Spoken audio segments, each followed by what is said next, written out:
마태복음 12장 38절입니다.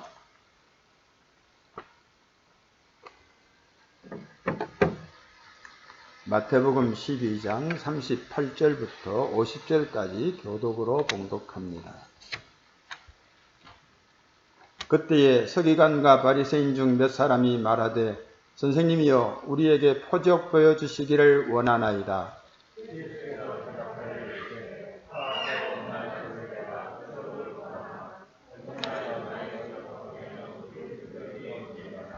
요나가 밤낮 사흘 동안 큰 물고기 뱃속에 있었던 것 같이 인자도 밤낮 사흘 동안 땅속에 있으리라.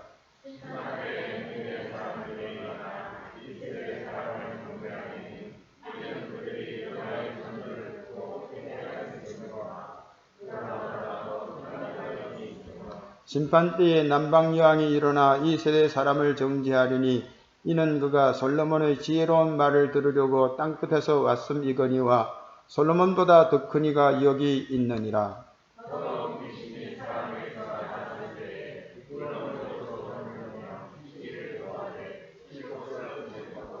이에 이르되 내가 나온 내 집으로 돌아가리라 하고 와보니 그 집이 비고 청소되고 수리되었거늘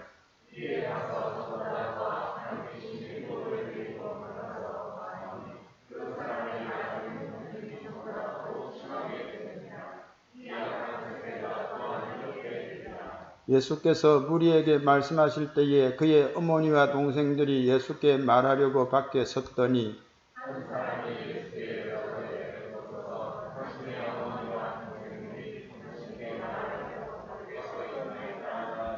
말하던 사람에게 대답하여 이르시되 누가 내 어머니이며 내 동생들이냐 하시고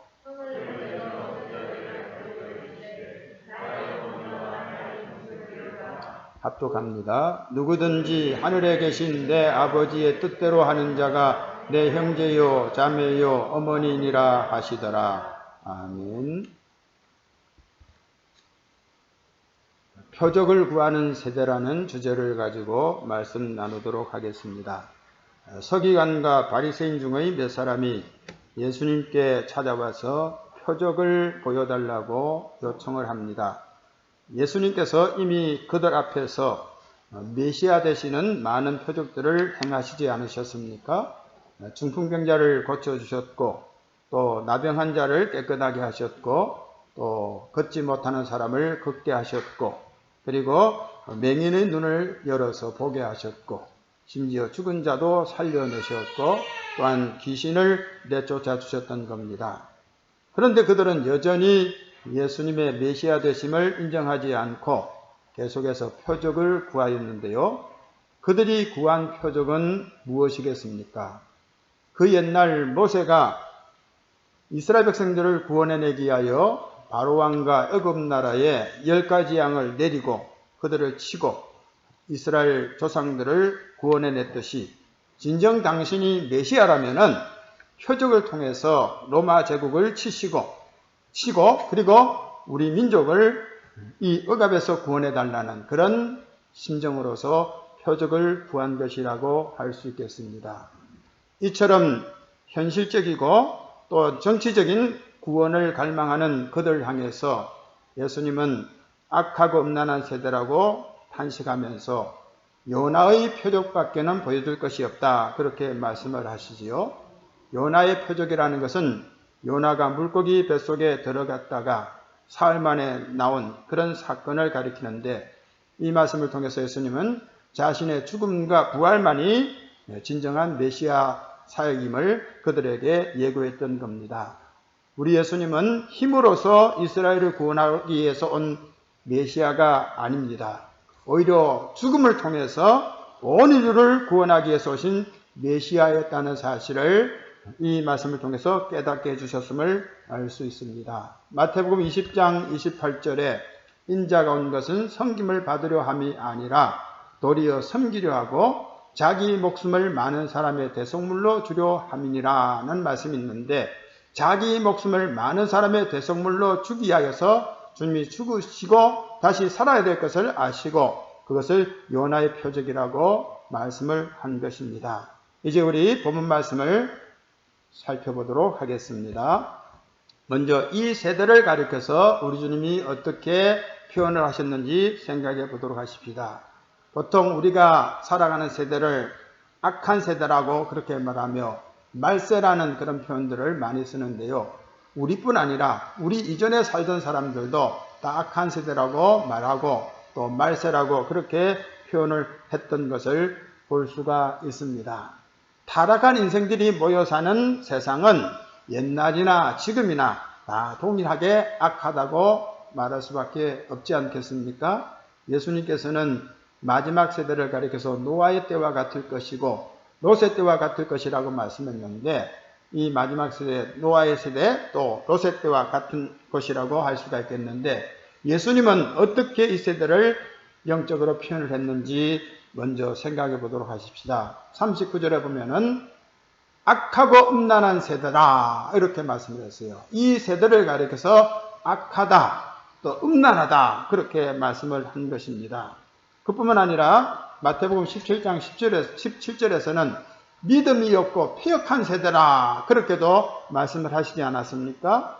또 마가복음 8장 38절에는 이 음란하고 죄 많은 세대다 그렇게 말씀을 했어요. 예수님께서 하신 말씀 그 표현 그대로 이 세상은 음란하고 또 믿음이 없고 패역하고 죄 많은 세대다 그렇게 말씀을 드릴 수 있지 않겠습니까? 베드로 사도님도 역시 마찬가지로 이 세대를 악한 세대로 표현을 하고 있음을 살펴볼 수가 있습니다. 사도행전 2장 4절에 보면은 이 패역한 세대에서 구원을 받으라. 패역한 세대라고 베드로도 인정을 했음을 볼 수가 있고요. 또 바울 사도님도 역시 마찬가지로 이 세대를 여러 가지로 표현을 하는데요. 빌립보서 2장 15절에 보면은 어그러지고 거스르는 세대라고 그렇게 표현을 했습니다. 어그러지고 거스르는 세대다. 그리고 갈라디아 1장 4절에서는 악한 세대라 그렇게 말씀했죠. 그렇기 때문에 이 세대는 우리 그리스도인들이 결코 본받아서는 안 될 세대라는 것을 결론적으로 말씀드릴 수가 있겠습니다. 로마서 12장 2절에 보면 너희는 이 세대를 본받지 말라고 했어요. 왜 이 세대를 본받지 말라고 했는지 그 이유를 우리들이 예수님의 그 영적인 세대에 대한 평가나 베드로나 또 바울의 평가를 통해서 확인을 해볼 수가 있습니다. 앞서 우리 예수님께서는 이 세대를 비유적으로 표현할 때 장터에서 노는 아이로 표현한 일이 있지 않습니까? 우리들이 앞서 살펴본 말씀이 되겠는데요. 이 세대를 무엇으로 비유할까? 비유하건대 아이들이 장터에 앉아 제 동물을 불러 이르되 우리가 너희를 향하여 피리를 불어도 너희가 춤추지 않고 우리가 슬피 울어도 너희가 가슴을 치지 아니하였다 함과 같도다. 너무나도 놀이에 익숙해져서 식상해진 거죠. 그래서 피리를 불면은 춤을 춰야 되는데 또 한쪽에서 울면은 같이 가슴을 쳐야 되는데 그렇게 하지를 않는다는 거죠. 처음에는 그렇게 하다가 점점 놀이의 정도가 점점 많아질 때에 그들이 식상해져서 반응을 보이지 않는 거죠. 그러니까 하나님의 말씀을 들어도 전혀 반응이 없는 세대라고 주님께서 말씀을 한 것입니다. 근데 오늘 본문에서는 또 어떻게 이 세대를 비유하고 있습니까? 43절에 보면은 더러운 귀신이 사람에게서 나갔을 때에 물 없는 곳으로 다니며 시기를 구하되 쉴 것을 얻지 못하고 이에 이르되 내가 나온 내 집으로 돌아가리라 하고 와보니 그 집이 비고 청소되고 수리되었거늘 이에 가서 저보다 더 악한 귀신 7을 데리고 들어가서 거하니 그 사람의 나중 형편이 전보다 더욱 심하게 되느니라. 이 악한 세대가 또한 이렇게 되리라.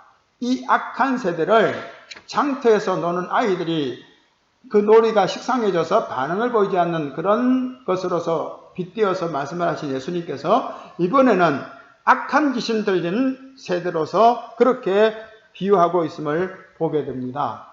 이 비유가 무엇을 의미하는 것이겠습니까? 어떤 이들은 이렇게 이해를 합니다.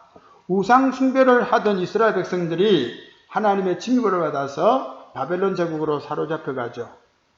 거기서 70년 동안 연단받고 돌아와서 이제 그들은 우상을 더 이상 섬기지 않게 됩니다. 우상을 섬기지 않는 것은 귀신이 나간 거라고 할 수가 있겠지요.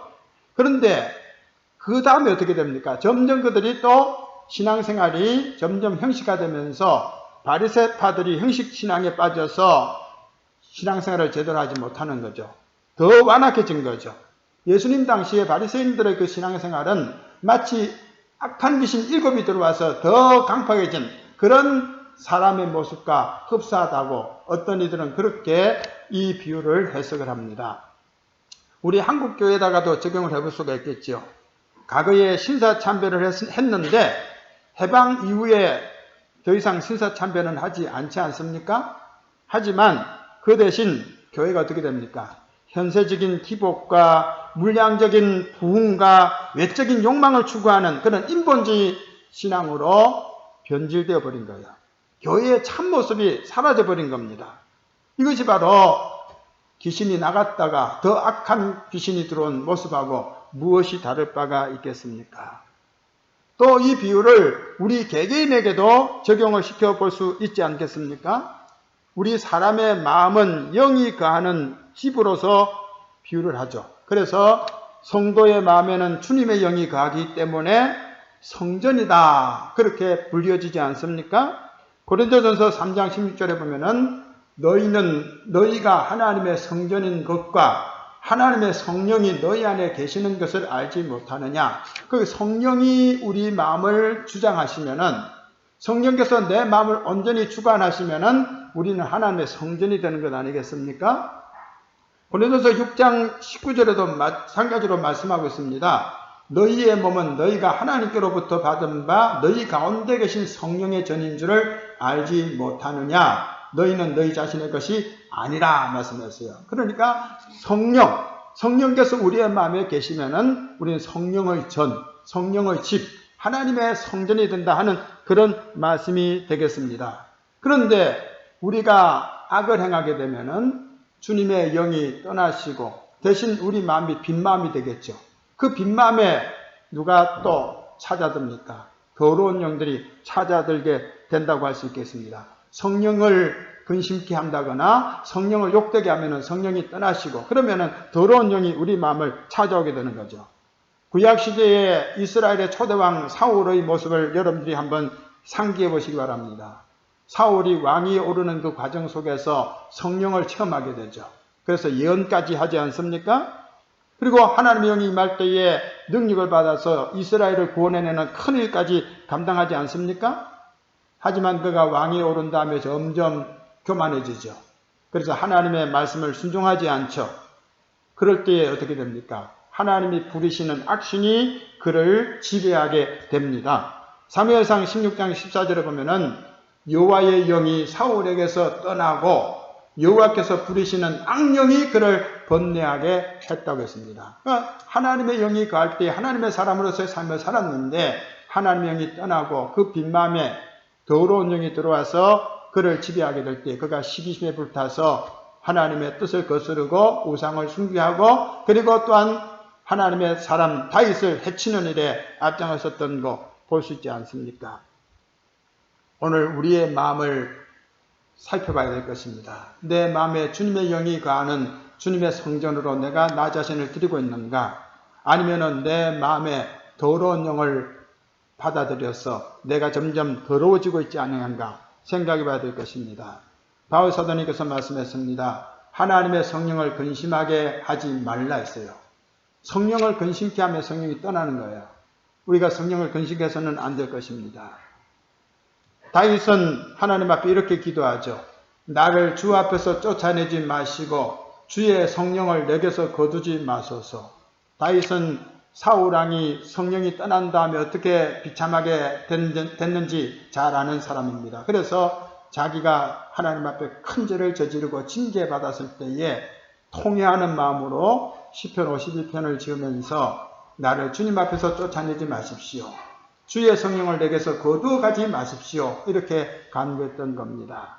이 세대를 주님께서는 더러운 영이 떠났다가 다시 왔는데 그 집이 소재되고 청소되고 또 비어있는 것을 보고서 자기보다 더 악한 귀신 7을 데리고 들어와서 더 더러워졌다, 더 사악해졌다 이렇게 말씀하고 있는데 오늘 우리의 영혼이 그렇게 되지 않도록, 그리고 이 세대가 그렇게 되지 않도록 우리들 두려운 마음을 가지고서 하나님 앞에 은총을 간구해야 할 것입니다. 이렇게 강팍한 심령들이 예수님께 표적을 구하는데요, 예수님께서는 그들에게 보여줄 표적은 요나의 표적밖에 없다 그렇게 말씀을 하지 않습니까? 유대인들이 표적을 구하였듯이 오늘에도 많은 사람들이 자기의 이익과 욕구 충족을 위하여서, 그리고 어려운 현실에서 벗어나기 위하여서 표적을 추구합니다. 평범한 것 별로 좋아하지 않습니다. 그래도 교회도 뭔가 은사적인 것들, 눈에 보이는 가시적인 것들이 있는 것, 이것들에 사람들이 집중하는 것을 보게 됩니다. 무슨 초능력이 나타나고 또 치유가 있고 또 당장에 구하면은 그대로 응답받는 기복이 있고 하는 이런 곳에 사람들이 모여듭니다. 모두 그것을 추구하고 있기 때문입니다. 그래서 그것을 얻지 못한 갈급한 심령이라고 생각을 하여서 여기저기 방황을 하고 있는 것을 보게 되는데요, 예수님께서는 그들을 향해서 요나의 표적밖에는 보여줄 것이 없다 그렇게 말씀을 하십니다. 40절에 나와 있지 않습니까? 요나가 밤낮 사흘 동안 큰 물고기 뱃속에 있었던 것 같이 인자도 밤낮 사흘 동안 땅 속에 있으리라 말씀하세요. 사실 예수님께서 이 지상에 머무시면서 많은 표적을 행하셨어요. 병자들을 고쳐주셨고, 그리고 보리떡 5개와 물고기 2마리로 5천여 명을 먹이는 그런 수많은 놀라운 기적을 행하셨습니다. 하지만 그것은 메시아 되시는 주님의 본 사역은 결코 아닙니다. 메시아 되시는 예수님의 그 본 사역은 무엇입니까? 대속을 통해서 영혼을 구원하는 것. 그것을 이루기 위해서는 예수님은 십자가를 지시고 무덤에까지 내려가야만 했다는 겁니다. 그리고 다시 부활하심으로써 그 사역을 완수하시는 것이죠. 예수님의 죽음과 예수님의 부활만이 메시아 사역의 진정한 표적이다 그렇게 말씀드릴 수가 있겠습니다. 그래서 요나의 표적밖에는 보여줄 것이 없다. 요나가 물고기 뱃속에 들어갔다가 거기서 육신은 죽었지요. 3일 동안 기도하고 하나님의 은혜 가운데 다시 살아나서 그리고 복음 증거하지 않았습니까? 그것을 예수님께서는 자신의 죽음과 부활의 예표로 삼으신 것입니다. 바울 사도님께서는 이렇게 말씀합니다. 예수는 우리의 범죄한 것 때문에 내줌이 되고 또한 우리를 의롭다 하시기 위하여 살아나셨느니라. 바로 그것이 메시아 사역의 그 본 사역이고 또 그것이 복음의 요지다 그렇게 말씀드릴 수가 있겠습니다. 우리도 마찬가지예요. 예수와 함께 죽고 예수와 함께 살아나는 이 표적을 우리들이 경험을 해야 됩니다. 우리의 정과 욕심을 십자가에 못 박고 주님 안에서 다시 새 생명으로 살아나는 이런 경험이 우리에게 필요하다는 말씀이 되겠습니다. 그런데 이러한 표적을 우리들이 체험하고 신앙생활 하는 것이 아니라 그저 예수 믿으면 복 받는데, 예수 믿으면은 건강을 얻는데, 예수 믿으면은 소원이 성취되는데 하는 이런 어떤 사고를 가지고서 신앙생활 한다면은 그거는 복음에 대한 올바른 이해가 안 된 사람이다 그렇게 말씀드릴 수가 있겠습니다. 우리 한국교회의 문제는 바로 그것입니다. 참 복음이 아니라 가짜 복음에 속고 그렇게 살고 있다는 사실이 되겠습니다. 요즘 코로나 시대가 아닙니까? 이 시대에 여러분들이 무슨 표적을 구하고 있습니까? 우리는 코로나에서 자유로운 교회임을 그렇게 나타내는 표적을 혹시 구하고 있지 않습니까?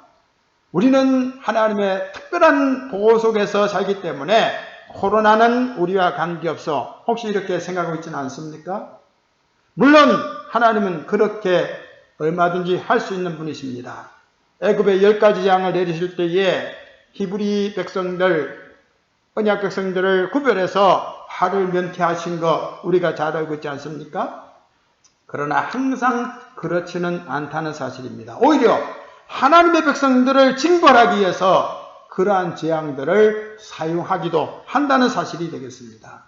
그렇기 때문에 연병이 임할 때에 두렵고 떨리는 마음으로 나 자신을 살피는 그런 시간들을 가져야 할 것입니다. 하나님의 전능하심을 믿지만은 하나님의 뜻이 어디 있는지 헤아리면서 우리는 두려운 마음을 품어야 할 것입니다.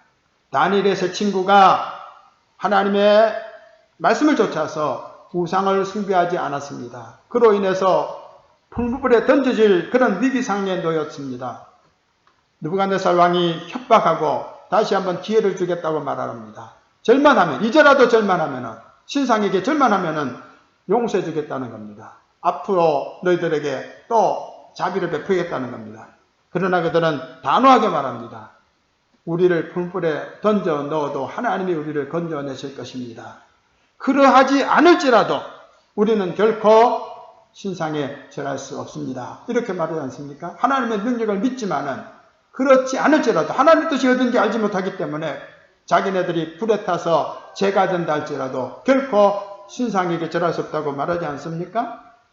다니엘서 3장 17절과 18절에 나오는 말씀입니다.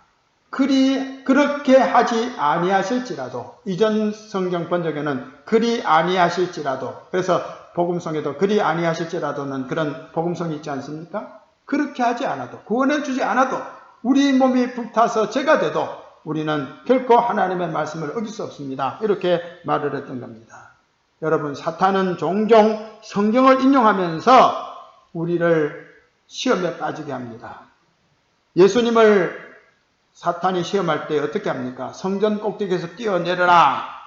그러면은 하나님께서 천사들을 보내서 너의 발을 붙들어 줄 것이다. 시편 91편에 나오는 말씀 아닙니까? 천사들을 명령하여 내 모든 길에서 너를 지키게 하심이니라.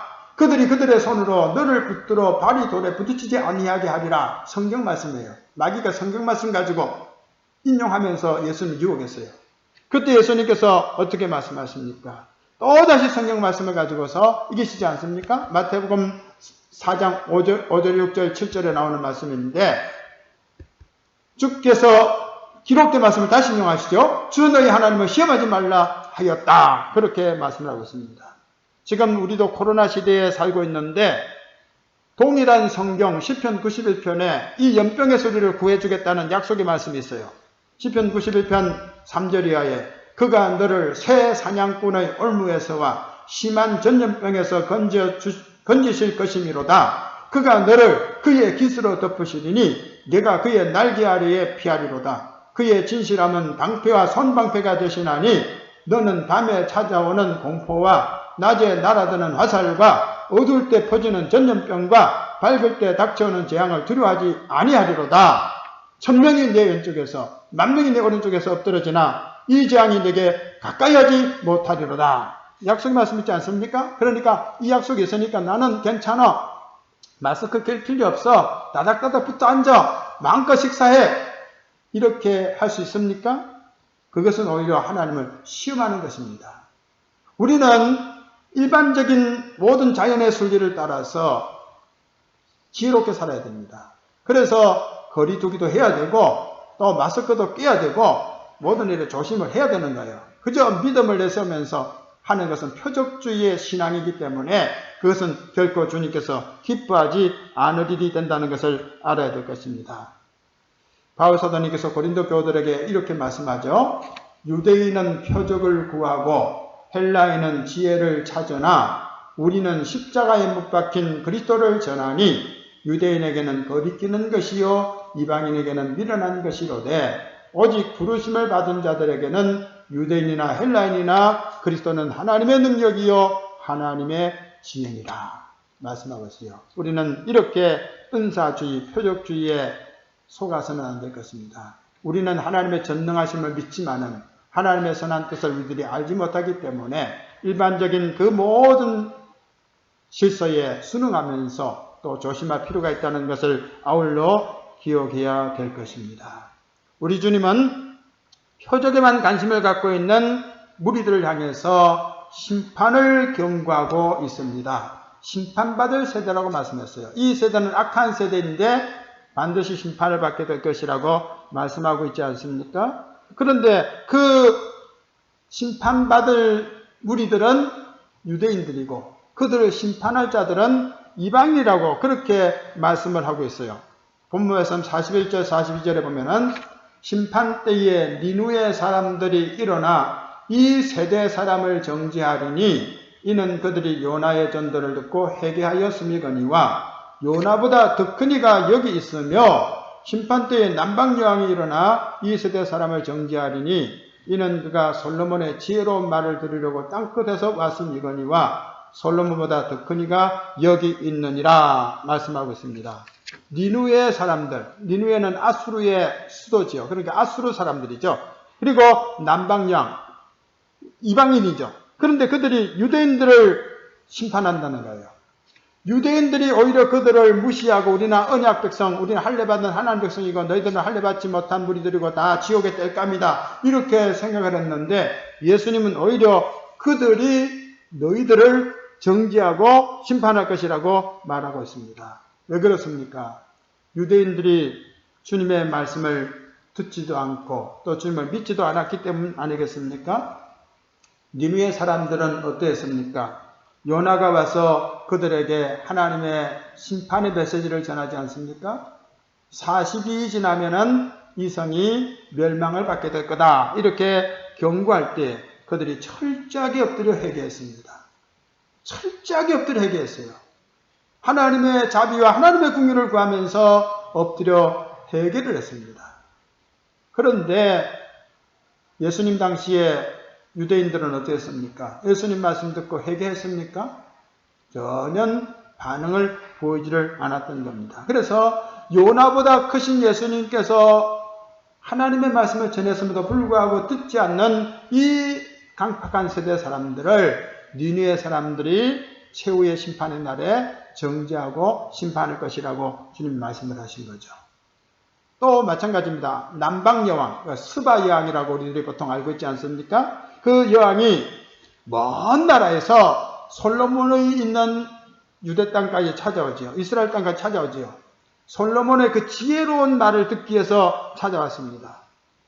그런데 유대인들은 어땠습니까? 솔로몬보다 더 크신 우리 주님께서 가까이에서 말씀을 전했지만은 그들은 전혀 반응을 보이지 않았습니다. 한 귀로 듣고 한 귀로 쏟아버린 것이죠. 오늘 우리는 어떻습니까? 예수님의 그 위대하신 말씀을 우리들이 정말 관심을 갖고 있습니까? 예수님의 그 위대하심을 찬양하고 있습니까?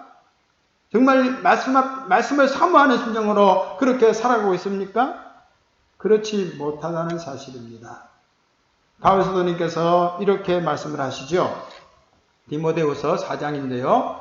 때가 이르리니 사람이 바른 교훈을 받지 아니하며 바른 교훈은 안 받는 거예요. 올바른 말하는 거 듣기 싫어한다 이거예요. 대신에 기가 가려워서 자기의 사욕을 따를 스승을 많이 두고 자기의 길을 즐겁게 하는 사람들, 칭찬의 말, 좋은 말 이런 거 듣는 겁니다. 그래서 어떻게 됩니까? 그 길을 진리에서 돌이켜 허탄한 이야기를 따르니라. 진리의 말씀은 따분하니까 안 듣는 거예요. 그저 재밌는 이야기, 또 자기를 높여주는 이야기, 그 마음 열고 듣는 거예요. 허탄한 이야기를 따른다고 그렇게 말씀했습니다. 그렇지만은 그러한 세대랄지라도 주님의 백성들은 영생의 말씀을 사모하며 그 영생의 도를 쫓기 때문에 결코 주님을 떠나지 않을 것입니다. 예수님께서 말씀하십니다. 주여 영생의 말씀이 주께 있사오니 우리가 누구에게로 가오리까? 예수님께서 보리떡 5개와 물고기 2마리로 5,000여 명을 먹였을 때에 많은 사람들이 예수님께 찾아오지 않습니까? 그때 예수님께서는 너희들이 나를 찾는 이유가 뭔지 나는 알고 있다. 너희들이 나를 찾는 것은 떡을 먹고 배부르기 때문이다. 그러면서 썩어질 양식을 위해서 살지 말고 영생하도록 있는 양식을 위해서 살아라. 내가 곧 하늘에서 내려온 떡이다. 내가 하늘에서 내려온 양식이다. 나를 먹으면 산다. 이렇게 말씀을 할 때에 그들이 그냥 이해를 못한 거죠. 그래서 한 사람 두 사람 다 빠져나가고 예수님의 제자 12명만 남았던 겁니다. 예수님께서 12명 남은 자들을 향해서 말씀합니다. 너희도 가려느냐? 너희도 가려느냐? 그때에 베드로가 주여 영생의 말씀이 주께 있사오니 우리가 누구에게로 가오리까? 우리가 주는 하나님의 거룩하신 자이신 줄 믿고 알았사옵나이다. 말씀을 통해서 올바른 신앙을 가진 사람들은 어떠한 상황에 봉착한다 할지라도 결코 주님을 떠나지 않게 된다는 것 일러주는 말씀 아니겠습니까? 악한 세대가 표적을 구했지만 주님께서는 요나의 표적밖에는 보여줄 표적이 없다고 말씀하시고 요나의 말씀을 듣고 회개한 니느웨 사람들이 예수님의 말씀 듣지 않는 이 세대를 정죄할 것이라고 그렇게 일침을 놓고 있음을 보게 됩니다. 이제 본문 말씀의 마지막 부분의 내용은 예수님의 가족에 대한 이야기가 되겠습니다. 바리새인들이 예수님을 가리켜서 미쳤다, 또 귀신의 왕 바알세불을 믿어서 귀신을 쫓아낸다 이렇게 매도하면서 혹평을 하지 않았습니까? 그 말이 어디까지 들렸겠습니까? 예수님의 가족들에게까지 들린 겁니다. 마리아도 듣고 그리고 또한 다른 형제들도 들은 겁니다. 그래서 그들이 몰려온 거죠. 오늘 본 말씀 46절에 보면은 예수께서 무리에게 말씀하실 때에 그의 어머니와 동생들이 예수께 말하려고 밖에 섰다고 그렇게 말씀하고 있어요. 본문에서는 그냥 찾아왔나 보다 이렇게 인식할 수 있는 그런 본문이 되겠는데요. 마가복음 3장 21절에는 명백하게 밝혀주겠습니다. 예수의 친족들이 듣고 그를 붙들러 나오니 이는 그가 미쳤다 하밀러라. 예수님이 미쳤다는 말을 듣고서 당황을 해가지고 예수님을 붙잡기 위해서 가족들이 몰려온 거라는 겁니다. 예수님께서 모르시겠습니까? 그걸 잘 아시는 거죠. 그래서 예수님께서는 참 안타까운 심정을 가지고서 이렇게 말씀합니다. 누가 내 어머니며 내 동생들이냐? 그렇게 말씀을 한 거예요. 예수님을 신뢰하지 못하는 그 가족들, 귀신 들렸다는 말 듣고 미쳤다는 말 듣고 황급하게 찾아온 식구들을 보니까 참 답답한 거죠. 그래서 누가 내 어머니며 누가 내 동생들이냐고 그렇게 말씀을 한 겁니다. 불신하는 이 세대를 동조하면서 주님을 신뢰하지 못하는 그 가족들에 대한 섭섭함을 공표한 것 아니겠습니까? 그러면서 하나님의 뜻을 쫓아 살아가는 자들이 진정한 주님의 가족이라는 것을 말씀합니다. 손을 내밀어 제자들을 가리켜 이르시되 나의 어머니와 나의 동생들을 보라. 누구든지 하늘에 계신 내 아버지의 뜻대로 하는 자가 내 형제요 자매요 어머니니라 말씀하고 있어요. 여러분, 신앙과 혈통은 어떤 상관관계가 있습니까? 모태신앙 굉장히 좋죠. 중요하죠. 또 신앙의 계통 굉장히 중요하죠. 그래서 아브라함과 이삭과 야곱의 하나님이라고 말하지 않습니까? 그래서 이삭은 나의 아버지 하나님, 또 야곱도 나의 아버지 하나님, 조부의 하나님 이렇게 말하고 있지 않습니까? 그리고 신약 성경에 나오는 디모데도 역시 신앙의 혈통을 잘 이어받아요. 외조모 로이스, 어머니 유니게 그 신앙을 디모데가 전수하지 않습니까? 참으로 귀한 일이라고 할 수가 있겠습니다. 하지만 혈통이 신앙을 보장하는 것은 결코 아니라는 사실이 되겠습니다. 믿음 좋은 아버지 밑에서 믿음 좋은 아들이 태어날 수 있어요. 아브라함과 이삭의 예를 들 수가 있겠지요. 그러나 믿음의 아버지 밑에서 불신의 아들이 또 태어날 수도 있어요. 히스기야 왕이 얼마나 신실한 믿음의 사람입니까? 그런데 그가 낳은 아들 중에서 그 므낫세라고 하는 아들이 완전히 유다 나라를 망가뜨리지 않습니까? 우상을 숭배해가지고 하나님을 도격해서 그래서 므낫세 죄 때문에 내가 유대 나라를 용서하지 않겠다 이렇게까지 말씀하지 않습니까? 아버지는 그렇게 신앙심이 좋았는데 그의 아들 므낫세는 이렇게 사게 됐다는 겁니다. 반면에 또 불신의 아버지 밑에서 불신의 자녀가 태어나는 예들은 참 많죠. 아합 임금 밑에 아시아와 같은 그런 사악한 왕이 태어나는 것도 그 예라고 할 수가 있겠습니다. 반면에 아버지는 불신인데 아들은 믿음의 아들로서 그렇게 또 회복되는 경우도 있지 않습니까? 아몬 임금이 악했지만은 그의 아들 요시아는 또 얼마나 또 신실한 믿음의 사람입니까? 그러니까 혈통과 신앙이라는 것은 별로 상관관계가 없다 이렇게 말할 수가 있겠습니다. 믿음의 가정에서 부모님들이 믿음의 본을 보이고 신앙교육을 시키는 것 중요하지만은 그렇다고 해서 그것이 참된 믿음으로 이어지는 것은 아니죠. 하나님의 언약과 하나님의 뜻만이 성취되는 것이라 할 수 있겠습니다. 리브가가 쌍둥아이를 가지는데 에서와 야곱이 태어나지 않습니까? 다 믿음의 가족에서 태어나는데 하나는 객길로 가고 하나는 바른 정로의 길을 걸어가는 것을 보게 됩니다. 그래서 예수님께서는 요한 사도님께서 기록한 말씀에 보면은 영접하는 자 곧 그 이름을 믿는 자들에게는 하나님의 자녀가 되는 권세를 주셨으니 이는 혈통으로나 육정으로나 사람의 뜻으로 나지 아니하고 오직 하나님께로부터 난 자들이다. 하나님께로부터 난 자라고 말씀을 하고 있음을 보게 됩니다. 예수님이 귀신 들렸다는 그 말에 휘둘려가지고 예수님을 붙잡으려고 왔던 이 예수님의 가족들은 그들은 예수님의 진정한 가족이 될 수가 없는 거죠. 오히려 십자가의 원수가 될 뿐입니다. 마태복음 10장 30절에 보면은 사람의 원수가 자기 집안 식구다 이렇게 말씀하고 있지 않습니까? 불신의 혈육보다는 하늘 아버지의 뜻을 따르는 성도들과 더 친밀한 관계를 이어나가야 한다는 것을 우리들이 기억해야 될 것입니다. 이제 말씀을 맺겠습니다. 우리는 지금 노아의 때와 같고 또한 롯의 때와 같은 이 악한 세대를 살아가고 있습니다.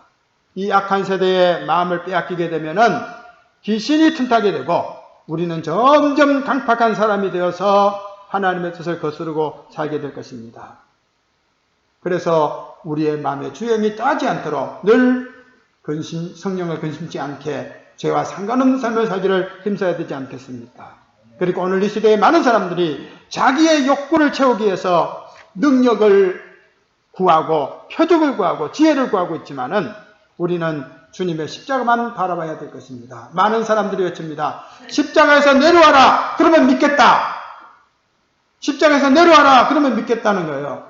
그러나 예수님은 십자가에서 내려오지 않고 그 십자가를 다 지시고 인류를 구원하시면서 승리하셨던 것을 우리들이 알 수 있지 않습니까? 이와 같이 우리들도 십자가를 벗어버리는 그런 표적주의의 신앙이 아니라 십자가를 지고 죽고 희생하면서 주님의 길을 온전히 따르는 그런 삶을 살아가는 모든 성도들 되시기를 축원합니다. 찬송